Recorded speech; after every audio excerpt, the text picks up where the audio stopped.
As we get ready now for the women's 400-meter hurdles, Sydney McLaughlin, the world record holder, Olympic champion, has the collegiate record.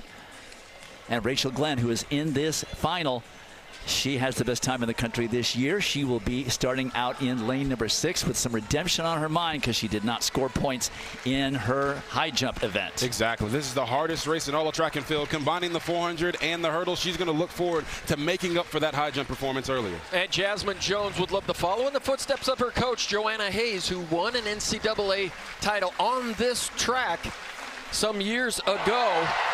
And then right here, you got the reigning champion, Savannah Sutherland. She just knows how to run championship races, guys. Last year, we didn't talk about her before the race, but she made sure we didn't forget about her performance. She, in my opinion, although Rachel Glenn is the collegiate leader, Savannah Sutherland is the favorite. And if I'm Rachel Glenn, I need to catch Sutherland, who is in lane 7 right outside of me, by the 3rd hurdle, build a lead, and be able to hold on to it because Sutherland is a very strong finisher.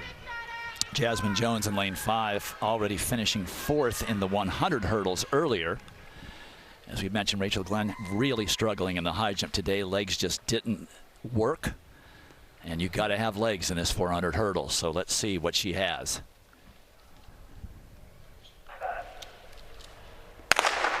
Jones in 5, Glenn in 6, Sutherland in 7, the defending champion. And as you already see, Rachel Glenn took that first hurdle first. She's closing in on that stagger on Savannah Sutherland outside of her, just like she needs to. She needs to continue to press down this back stretch. Glenn this is a new event for her this year. She's an outstanding high jumper. She's one of only 2 Americans that has the Olympic qualifying standard in the high jump. And taking on the toughest event in track and field, you got to hand it to her. And right now, the reigning champion is in the lead, meaning that Rachel Glenn's hurdle technique is going to come into question here on the last 3 hurdles.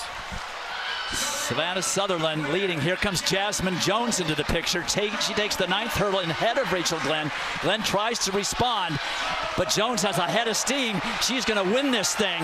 4th in the 100 hurdles and now NCAA champion in the 400 hurdles. Rachel Glenn ends up 3rd. That's a new meet record for Jasmine Jones. She bests the record of Corey Carter from back in 2013. And once again, guys, just like last year, we spent a ton of time talking about Rachel Glenn. We spent a ton of time talking about Savannah Sutherland. Our man Dan O'Brien, talk to us about what you saw from Jasmine Jones. All right, Jasmine Jones really took her time. She was so patient over the first 250 meters. But look, she's clearly in 3rd place there with 100 meters to go. Rachel Glenn is beginning to fade. So it looks like Savannah Sutherland is taking control. But it's superior hurdling. It's that 100-meter hurdle form that Jasmine Jones was able to put in place over the last 2 hurdles to just put her into better running position.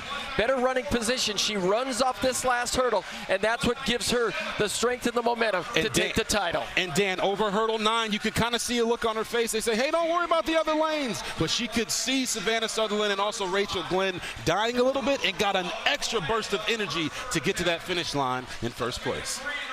That 53.15, not only a meet record, but the number 3 time in the world so far this year. Savannah Sutherland, the defending champion, ends up 2nd with a personal best. And Rachel Glenn got 3rd just off her own personal best. She did not stink the place up and ends up with 6 points for the Razorbacks. But it's all Jasmine Jones, and she is with John. Well, she was, and then down she goes because everybody, apparently after this race, they're all just deathly tired, and they have to take a moment. Jasmine Jones, 400-meter champ. You're back. First off, what do we do after 4th in the 100 to get ready to make sure we're prepared and in the right mind for this event? The 100 hurdle is definitely a little disappointing. Still got a PR out of it, but it wasn't what I was hoping for. Okay, had to move on. Just that's over and done with, so accept what happened and ready for what's next. So you get into the kind of the middle of that back turn, the 2nd turn, and you are not ahead. You come off the turn, you've got people in front of you. What's going through our mind to make sure that we get here first? Yeah, stressing my training, thinking about all the times I was on this similar situation in practice, very tired, but pushed through and I was able to prime that in my legs and bring it back. I'll never know, but I would like to know what you think about just being like, I am a national champion. It feels great, honestly. So much hard work, so many nerves, so much fear, honestly, for this race. Really had to overcome a lot mentally for this one. So I'm really proud of myself. There you go, fight on, give them the thing. There you go.